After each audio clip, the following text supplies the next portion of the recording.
Hello, I'm Veronica. So today I'm going to talk about testing smart contracts. Thanks, Codlist, for inviting me to give this talk. So first, let me briefly introduce myself. So I'm Veronica. I studied distributed systems in CMU for my master, and then I worked at Dropbox and Leapmotion. I started working in the blockchain field, especially like Ethereum, since 2017. I worked at Consensus. So for those of you who don't know, like Consensus is like a venture studio focused on Ethereum. So we developed lots of developer tools in Consensus. For example, like Truffle, Ganache. So those are the things that I'm going to like talk about today. And in the past 2 years, I hosted several smart contracts workshops and hackathons. So currently, I'm an engineer at Coinbase. So this talk is going to be a hands-on workshop, and you don't need to worry about if you cannot follow along. So like here is this the link for this tutorial, and I also have like a code here. I'm going to show this like link later at the end of the talk too. So let's get started. If you have any questions, feel free to just speak up and during the talk. So for testing smart contracts, I guess like the first question is what to test. And then the second question is like how to test, right? Like what tools to use and how to integrate those tools into your development life cycle. So in this talk, like the tools we are going to cover are linter. So the example is Solhint, and static analysis tools. We are going to talk about Slither. And for unit testing, we are going to use Truffle. And then there are other tools like symbolic execution. We are going to talk about Mythril and Manticore. And at the end, it's like fuzzing. We are going to talk about Echidna. So apart from them, there are also more testing techniques like formal verification. You can use professional auditing and bug bounties. So let's first start with what to test. So if you want to test, you have to know like what's the goal, right? Like why are you doing the testing? So the first thing to test is like very similar to how you test your other code, right? So it's like unit testing. The first thing you want to validate your code performs as desired, right? Here is a list of things like normally people are tested for. For example, make sure the input parameters are rejecting invalid values. Make sure the return values are within the expected range and are properly formatted. Test the smart contracts state change. Normally, you also want to test like an event or you want to test errors. So this part is very similar to you test other piece of code. The second thing you want to test is you want to prevent attacks and vulnerabilities. So this is something which is kind of pretty important for smart contracts. You might not do this for other piece of code because lots of money involved and yeah. So this is the last talk Codlist has in this series of workshops. This is like the Solidity EVM security, like a common anti-patterns and attack vectors. I think this talk is really great. It just mentioned like a list of common vulnerabilities. So so those are the vulnerabilities mentioned in that talk. I just like listed this out. So so they also have a blog post from like the same people who gave that talk here. So if you are interested, you can also like go to look at this link. So there's like all those vulnerabilities mentioned in that talk. So just to follow up with that talk, right? So one goal of the testing is to detect all those vulnerabilities and to find them, so you don't have so you can protect your smart contract. So let's give a let's go through like all this list, right? If you don't remember, one is the floating points and precision. Second is arithmetic under overflows, unexpected ether, entropy illusion. Oh, there's someone. Okay. Oh, don't worry, And that was just me. yeah, front running race conditions, transaction dot origin authentication, denial of service, reentrancy, delegate call. We are going to like go through this one by one later. Okay. So how to test? So here is my environment setup. So the editor I'm using is VS Code. You don't need to like use VS Code. If you have other editors you like, you can also use them. So like I'm going to give an example like in terms of VS Code. So here I installed a Solidity extension. So here is like, you know, the link here. So if you want to install extension, like one way to do this is go here and then you can just search Solidity, right? And then install this extension. Another one is the Prettier plugin for Solidity. So here is the link. So this does formatting. So when you like write code and you save, it just automatically format your code. And another development environment I use is Truffle. So Truffle, you can use that to like compile. You can use that to test and deploy your smart contract. And another one I do is to use Ganache. It's like set up a local blockchain, so you can easily test. If you are not familiar with how to use those tools, I have another link here. I can share later, you know, after the talk. So it also listed out like how to set up Truffle, how to set up Ganache. Yeah, I'll talk a little bit like during the talk too. So this is the environment setup. So how do you do testing during your development, right? So here is what I normally do. So when I started writing code, I normally set up this linter and static analysis tools. So I normally just install those things in my editor like a VS Code. So I'll show you later, like whenever you write code, like if there's something wrong with your code, it actually like already highlighted in your editor. So you can quickly find out like if there's something wrong. Some other people like just run those things continuously because you can run it on command line too, and with a file change watcher script running in the background. So that's another way to do this. And then so after like I finish a piece of code, I run some unit tests, right? So this is very similar to how you write and test other code. So sometimes I write some tests before I started writing code. Sometimes like I write the test after. And then after I finish a piece of code, I'll do the unit test with the truffle test. And then after like I finish a smart contract, I normally like deploy it on the test net first. But before I deploy, I normally run through like this Mythril, Manticore. Those are the framework which does like a symbolic execution. And then I find like if there's any vulnerabilities, fix them. If like the contracts are very complicated, normally I also like run through Echidna. So yeah, so it's like a fuzzing tool.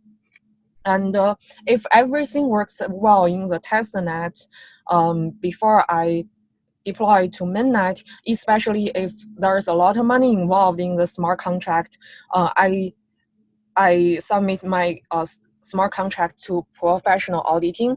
There's also some like bug bounties like ask other people to help you to find bugs.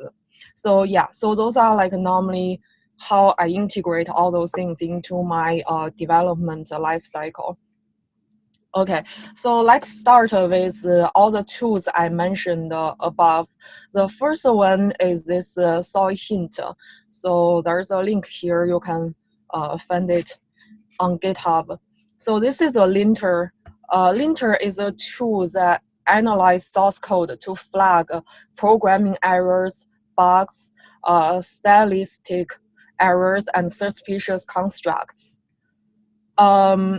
So here is a list of rules. So those are the things like this linter can find. There are some like a style kind of things. For example, array declaration spaces, like bracket align. So those are the style rules. And then there are some like a best practice rules. For example, like a code complexity, function maximize, and specific to Solidity, there are some like security rules.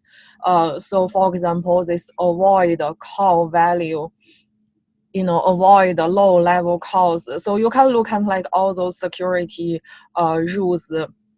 It can check here, and lots of those rules like are like vulnerabilities mentioned in the previous talk. Yeah, so let me show you like here is how you can set up. You can use npm install Solhint, and then you can just install this in your system. And then the rules, so the rules listed here can be configured in this file. So if you, like me, you use like this VS Code, you can install this extension here like this. So right now there's some problem with VS Code, so it doesn't handle this extent Solhint recommended correctly. If you want to know the details, you can go through this link and see what's happening.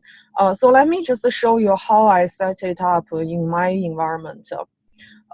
So let's see here. So this is the Solhint.json. So this is like my configuration. And if you go to settings, you can see there's this Solidity configuration. You can go to the settings, and here are the linter and the Solhint rules configured in my environment. Okay, so let's show you. If you want to run it on the command line, it's actually very simple. You can just run this command. So normally I just use the editor. So let me show you like how it works in the editor. I'm going to demo like four things. The first is like a style. Let's see like how it detects a style problem. Let me go here. So I have this code on GitHub. If you are interested, I can show the link later. So this is like the code I use to demo like all the problems. So all the code here has some problems. So here it's like there are some problem with this style. So if I just put my cursor here, it says like, this is like not mixed case. So those are like a problem with my code style. Second thing I want to demo is this avoid call value. So let's see. This is in reentrancy here. So you can see this like avoid call value. What's the problem with this? This is actually the reentrancy example given in the last talk. So this piece of code that has a re-entrancy vulnerability. I'm going to use this piece of code for the other examples in this talk too. So let's look at like this code, right? So re-entrancy is a problem, we have like in the DAO attack, and it's like a common problem. So basically what's happening is in this call, right? So if the attacker has, you use this to call this function. If the attacker has some, in their fallback function, the attacker can call this function too. So like, so and then like the problem is like you change this user balances after this call, right? So at this point the caller's code can execute and call withdraw balance again, but because at this time you haven't reduced your user balances, so the user can the attacker can keeps on like calling this withdraw balance and keeps on like a transfer the money to its own account. There are several ways to fix this problem. One way is to use transfer, is not to use this call value, because in the transfer function it has like a gas limit. It's like 2,300. It's not enough gas for the attacker to call this withdraw balance again. So that's why like here it's telling you like avoid to use this dot call dot value. Okay, so let me show you the second one is avoid transaction origin. So let's see, it's in this example here. So we can see like here, this is the transaction dot origin. So it tells you avoid to use it. If you want to know like why we cannot use like transaction dot origin, here is like the reason, because you say like this example, you use like a transaction dot origin to check if it's an owner, but like the attacker can have a attack contract. They can trick the user to call this contract, and then in this attacker contract, it can call like a withdraw all, right? So normally we should avoid using like a transaction dot origin. So that's why like here it tells you to avoid use this. Okay, so the last thing I want to show is not to rely on time. So let me show you this. Not rely on time. You can see here it's like a null, so it shows you not rely on time. So why we cannot rely on time? Let's see, it's because there's this block timestamp manipulation, because a miner can manipulate the timestamp, right? So the miner can put the timestamps they want, and then to get money out of this contract. And also like checking the block time is like equal. It's a very strict check. So this is also something we want to avoid, because if there is no timestamp like equal to this, then we can never get the money back. Yeah, so those are the things like we want to avoid. I'm not sure if I explained like all those attacks well. If you think it's not clear, so like I suggest you to go to this link, and then you can find like a clear explanation and all the examples here of like all the different attacks. Okay, so that's linter. Anyone has any questions? Okay, so let's go to like the static analysis tools. So the static analysis tools I'm going to talk about is this one called Slither. So this is a tool developed by this company called Truffle. So static analysis is the analysis of software that is performed without actually executing the programs. So it's in contrast with dynamic analysis. Actually, like linter is also like a type of static analysis. I want to talk about this company called Truffle. So they do lots of like security auditing, and they developed some like really good security tools. They not only do like smart contract security, they also like do other types of security too. So their blog has like lots of interesting like security related topics. And for smart contract security, they publish several tools, like Slither is one of them, and those like Manticore and Echidna, like those two things are also from this same company. I'm going to like talk about all those three tools later.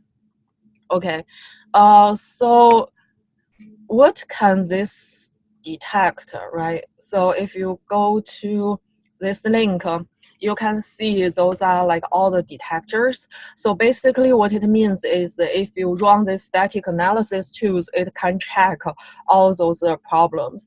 Like lots of the problems, like, you know, I already mentioned, for example, the reentrancy, right? Yeah, the transaction origin. But there are other things like the linter cannot catch. Yeah, so those are the things here.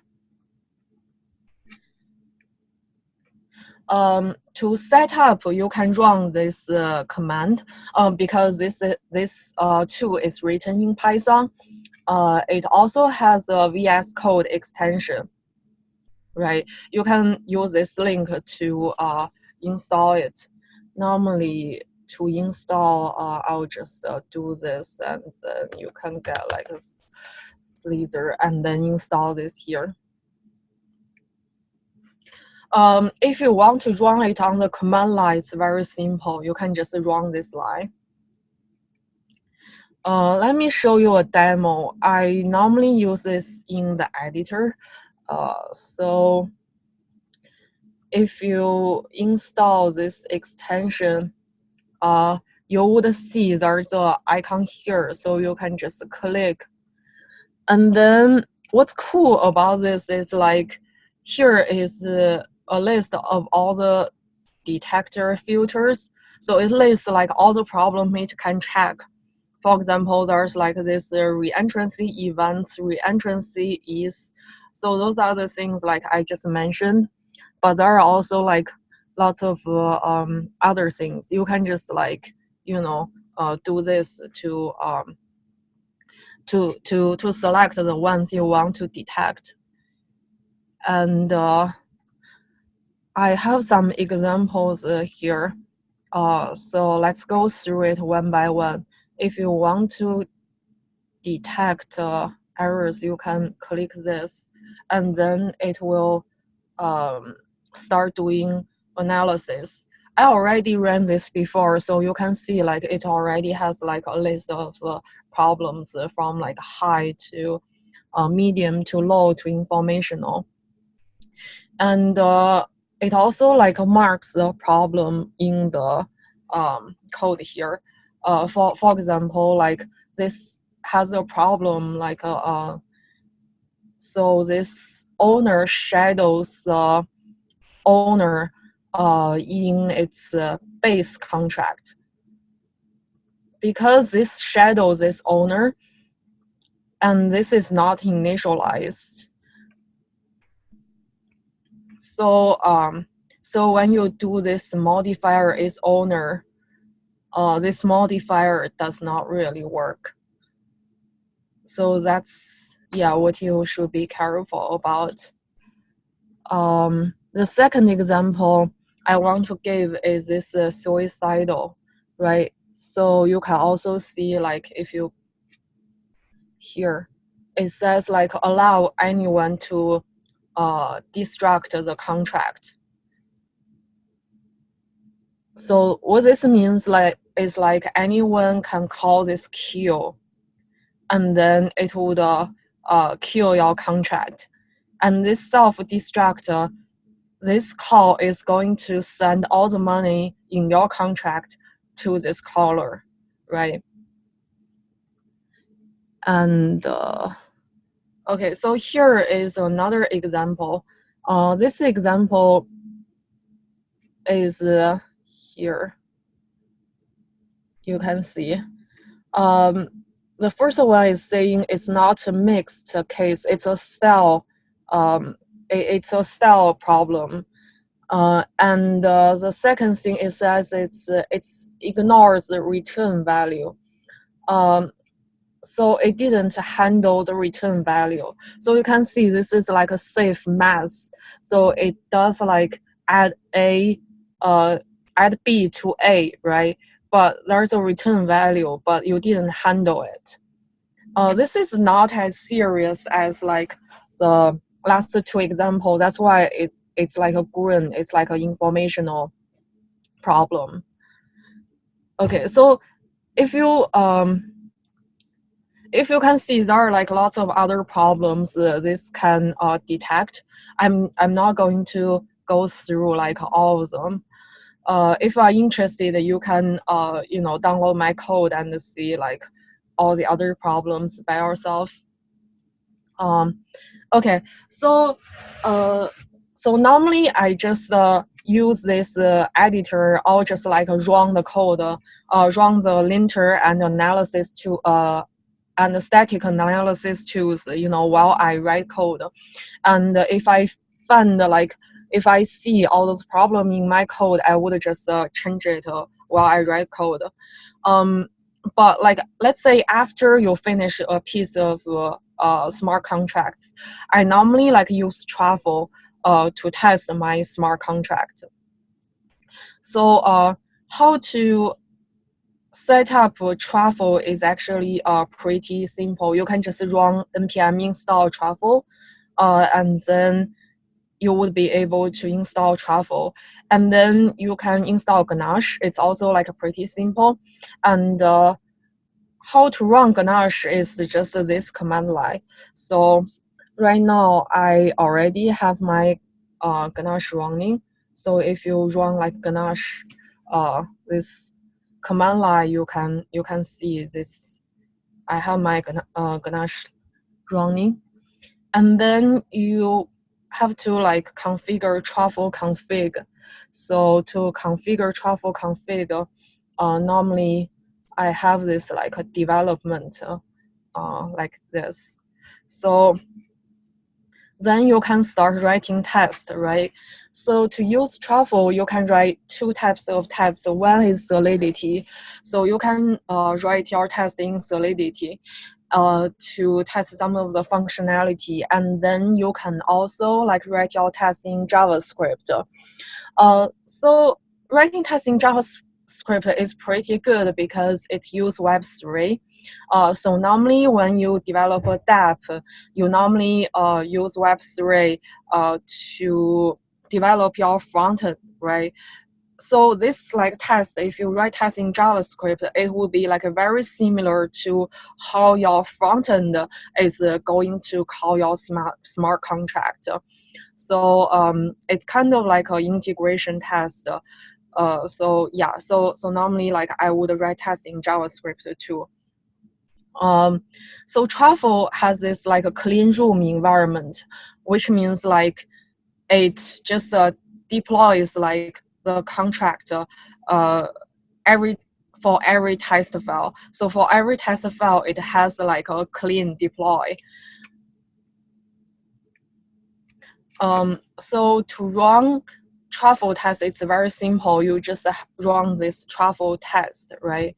Normally, when I write test, I also use this like a Solidity coverage. So it shows like how much test coverage I have for this truffle test. Let me give you an example. So this, I'm going to use an example like published by the Truffle team. So it's here, this Truffle box. This is like a pretty common example people use to show how to write tests. Okay, so let's see what this is now. I already have the code here.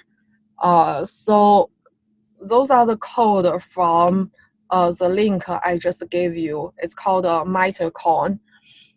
So we can see this is the main contract, right? What it does is it has like balances. It keeps track of all the balances. And the constructor is to give the address which deploys this contract like 10,000 balance. And then it implements this send coin. So if you call this, right, if it first checks if the caller has enough balance or not. If it does, then it reduces the balance from the caller, and then it increases the amount to the receiver. And then it emits this event, right? So this is like a send coin from the caller to the receiver for this amount. And another function is called get balance in ETH. So it calls this convert lab convert, right? So it let's see what convert lab does, right? It basically like multiplies the amount with the conversion rate. So here we can see like the conversion rate we hard coded to 2. And another function is called get balance, right? It just simply returns your balance. Okay, so this is like the code from the Mythril. Now let's see test, what kind of test we write.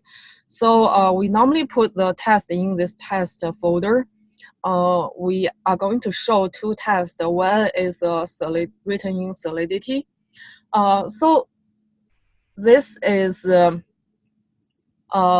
test I just copied pasted from like the GitHub repo, right? This is a test provided by the Truffle team. So it tests 2 things. The first thing is like test the initial balances using deployed contract. This gets you like the deployed contract, and then you check if like the owner have like 10,000 Mythril coin initially. And the second is to initialize a new contract and see if the owner have 10,000 Mythril coin. So this test only tested like the constructor. If you want to add more things, you can add more things here. And the second test is written in JavaScript. Normally, I write I try to like write lots of tests in this JavaScript to test different kind of things, because that's like how your front end is going to use this contract. So for the first few, I copied paste like the JavaScript test from the GitHub repo too. So up until here, we can see. Let's look at what's there. First is should put 10,000 Mythril coin in the first account. So this also tests like the constructor, right? And the second is should call a function that depends on a link library. So this is try to make sure like the convert lab, if we remember there's a convert lab here, this is to test that is linked correctly, right? And this like a get balancing ETH call actually returns the correct value. If we remember like the convert rate is 2.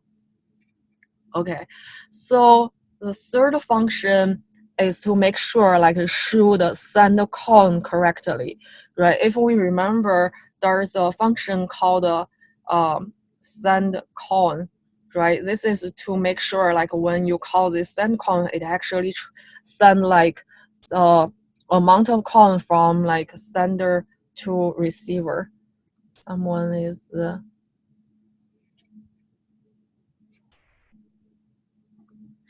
yeah, this is being recorded, and I'll show you the link later. And yeah, so those are the three things from like the GitHub repo. But I don't think like this test is like enough. So one thing we normally like test is to test all the errors, especially like the require. So we can see like in this call, we have a require, right? We have to make sure the sender actually has enough balance to make this call. So this is something like very important to test. So that's why like I added a test here. Let's see how we can test this, right? So this is to test the require revert. So this is like I use like this try and catch to do the test. But another way to test is to use this open Zeppelin expect revert. So you can test like, you know, I'm sending like this amount of call with this much amount, but this amount is larger than my balance. So this should throw this error, right? So I'm trying to catch the error and to make sure the error message is actually correct, right? So it actually reverts and it actually says like amount exceeds account balance. So this is the one test I normally do. So yeah. So another thing like the original test doesn't have is to test the event, right? We can, let's go here. Let's see, like here there's an event. It's pretty important to test the event because if you write dep, you would know like lots of the front end like would listening to the event and make some changes. So it's important to make sure you have the event correct, right? So let's see, if you go here, how do you test event, right? So I call this, and normally the event is in the transaction logs, so I make sure like this event is correct. So this is how I do the test here, but a common way to use it is also to use this open Zeppelin like expect event. If you go to like open Zeppelin test helpers, you would see like those two expect revert and expect event. That's also like how the open Zeppelin library use to test their code. Okay, so those two things are what I add to this to the test like a Truffle team provided. Apart from that, I also want to say like there's other problem with this contract. So if you remember, like in the last workshop, we talked about like integer overflow, right? One problem with this is this thing, right? It just like add the amount to the receiver. It didn't check overflow. So if the receiver already have some like have some like balance there, if I just add a lot of them, then I can probably like overflow the receiver. And another overflow problem is actually in this convert label, this convert. Let's go to see how this convert works, right? It just just like multiply this amount to the conversion rate. The conversion rate we use here is 2. So what could be happening is like after you multiply like the get balance in ETH could be actually less than your get balance. So those are the two things, problems with this smart contract. We can reason about it, but it's kind of hard to find out in if you write tests in Truffle. If you like know there's already a problem, of course you are going to fix it. But if you didn't realize there's a problem, it's pretty hard to like just find those problems just by writing a unit test, right? So this is something like other tools are going to help. So that's why, like after I run Truffle, before I deploy the contract, I also like use other test tools to run through the code. So the next thing I want to mention is Mythril. So let's look at this. Okay. So Mythril and Manticore I'm going to talk about is like a symbolic execution tool. What is the symbolic execution, right? So it is a way to analyze a program to determine what inputs cause each part of a program to execute, right? So interpreter follows a program assuming symbolic values for inputs, and then try to figure out like what kind of input can cause a problem for the program. It's actually very useful for like the integer overflow problem I just pointed out, right? When you write a code, you might not know like some input would cause a problem, but with this symbolic execution tool, it can figure out like, you know, what kind of input are going to cause like this problem with this with your code. So if you want to know more about how like this works, there's a blog post here, introduction to Mythril and symbolic execution.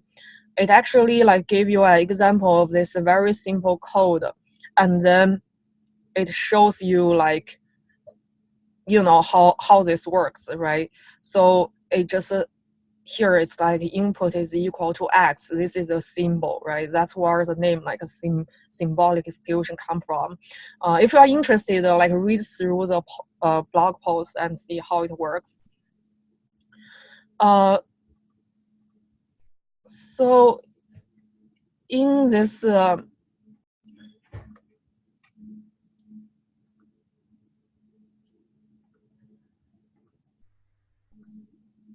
okay, so in Mythril, it has like a set of modulars, right? So those are the, you know, like a typical problem this can detect. So you can see there's this integer, this is what I mentioned. It can also detect other things like the suicide things I mentioned this too, right? You can also like create your own modular. How do you install this? It's actually, you go to this link, and then you see like there is like installation here for different platforms. I would recommend you use Docker because it's kind of like easy to do it that way. Yeah, so if you install use Docker, you can do that. And when you run in Docker, you normally do this Docker run, right? This command is just to like, you know, like mount your code to the Docker container, and then you can run this code. I'm going to show you demos. So the first is a reentrancy. Let me show you here.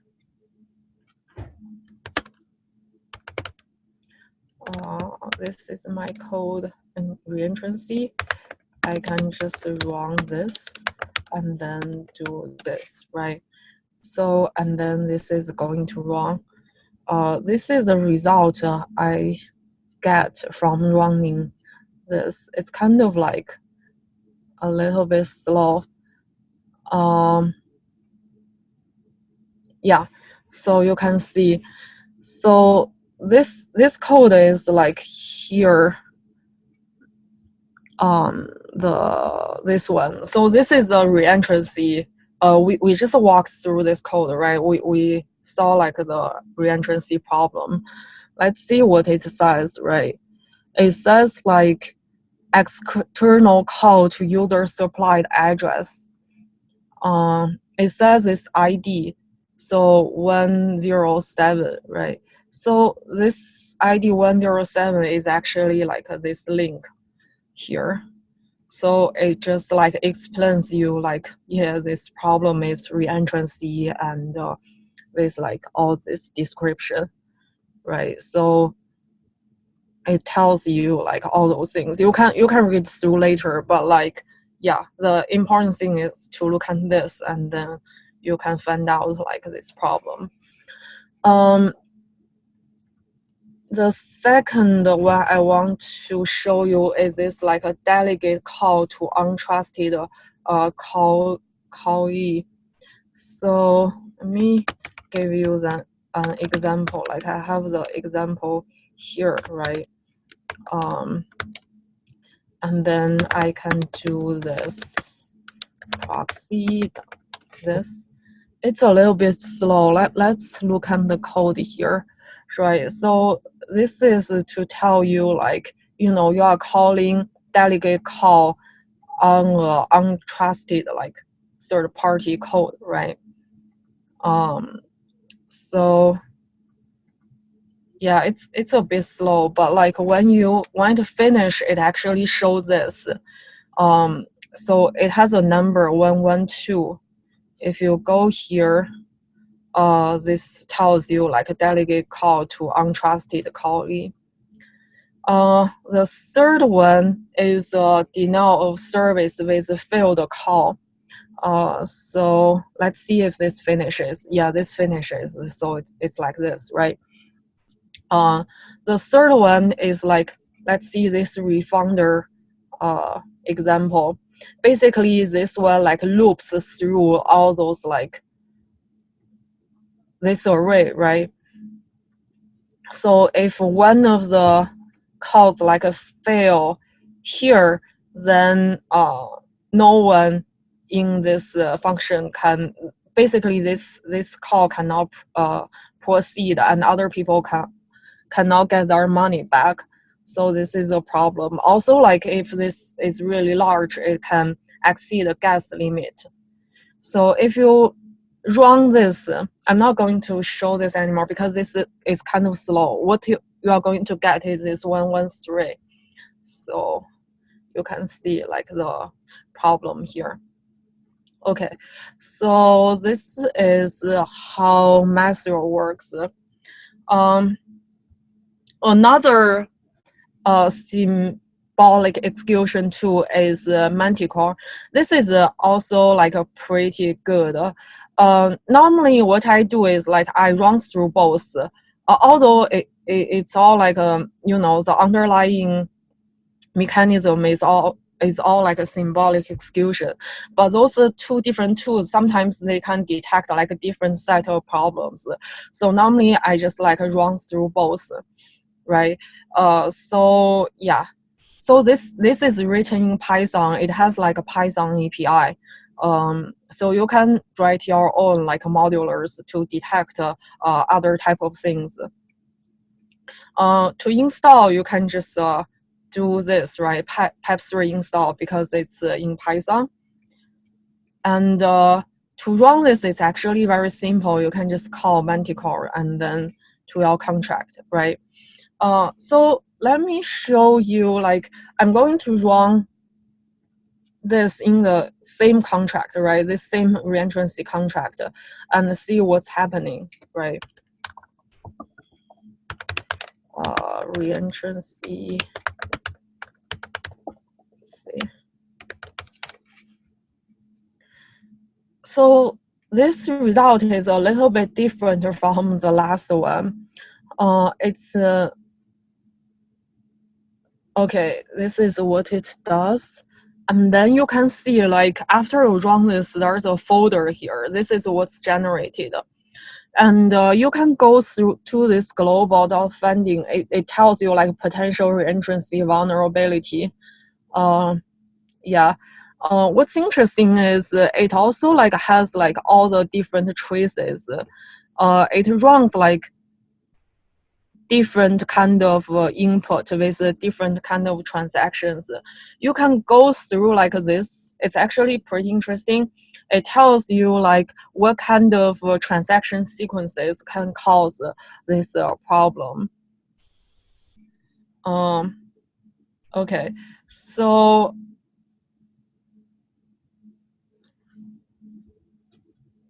I have another example I can show you too.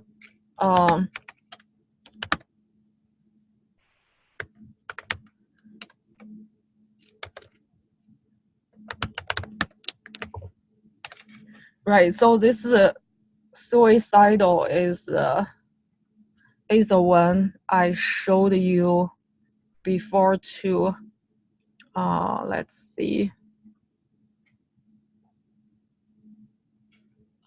It's in here, so it also generate this, right? So let's say the fundings self destruct, right? So you can also go through the transactions to see what the problems here. So this there's the developer of this tool also has a repo here, so it gives you some example of like the bad examples of smart contracts.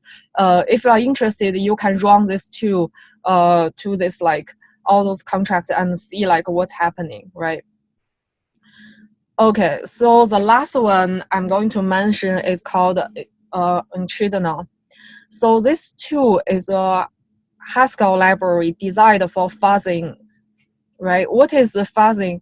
Fuzzing is a process of providing invalid, unexpected, or random inputs to a program and then monitor it for exceptions, right? So to install this, I also recommend Docker.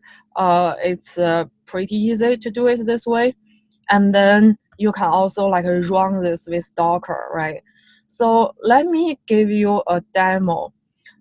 So I just mentioned before, like in this Mythril, I just showed you like from Truffle, there's a integer overflow problem, especially with this, right? It's pretty hard for us to find out, but if I run this, we can find out this, right? So this takes a bit of time to run, so that's why like I run this like before. So this is the result. How you run this is very simple. You just run like this echidna.test, right?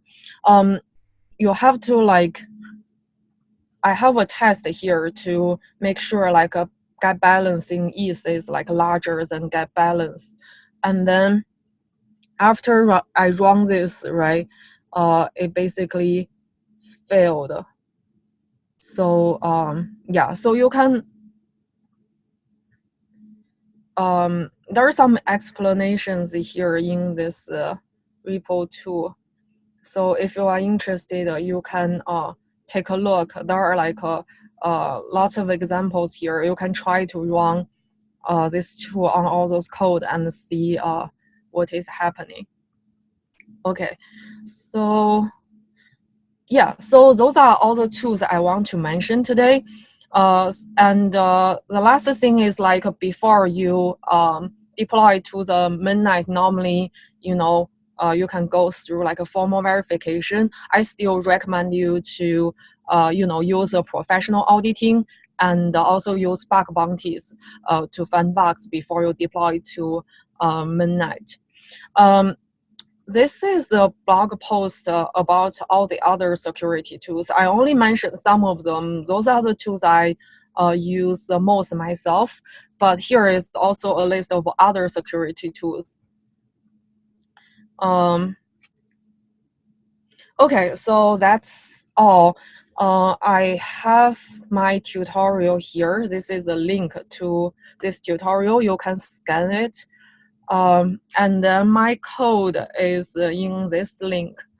And yeah, my Telegram is at VZHENG. So if you have more questions, you can also ask me through Telegram. That's all. So any questions? Awesome. Thanks, Veronica. We're open for questions right now. If you have any questions for Veronica based on what you've seen, feel free to ask her.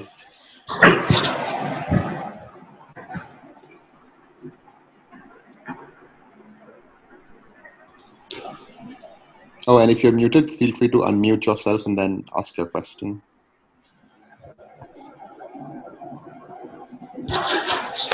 Yeah, this is Arun. I have a question regarding the testing of smart contract. If you are doing the audit, it's only for checking vulnerability, or other than we need to do any audit from smart contract or test. We need to check in smart contract only vulnerability issues, or some other how we can audit our smart contract. Sorry, I'm not quite clear about your question. You mentioned auditing smart contract? Yeah, if you want to audit small contract, only we need to check vulnerability issues, or we need to check some other things to audit for small contract. Check some other issues for smart Yeah, I think contract? he's basically trying to ask if the audit only entails security issues, or if there is anything else that sort of falls under the umbrella of auditing. If that's right, Arun. Yeah. Okay. Yeah. Yes.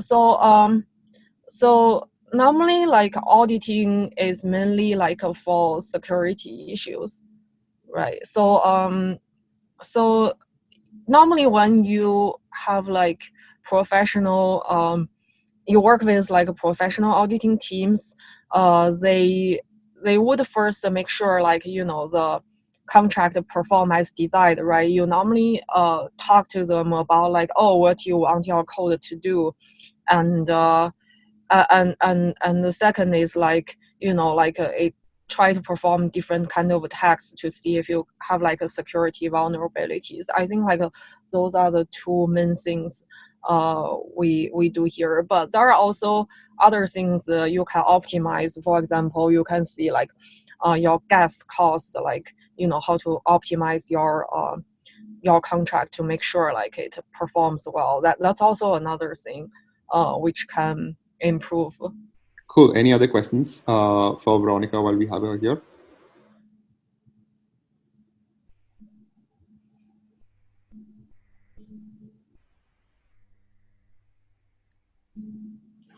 I take that as a no. And awesome. So I think you can. So if you have any questions at any point in the future, feel free to reach out to Veronica. She's available on Telegram. We have this workshop recorded, which means that I will be sending you a link, a YouTube link after the workshop once we have a chance to upload this video to the email that you've used to register for the workshop. So you should receive that within a day at the most. But thanks everyone for joining in. We really hope that you found this interesting and valuable. And thanks so much, Veronica, for your time. We really appreciate your time, and thank you for doing this. Yeah, thanks a lot. Thanks for inviting me. Absolutely. Have a great rest of the day, everyone. Bye. Yeah, thank you. Bye. Bye.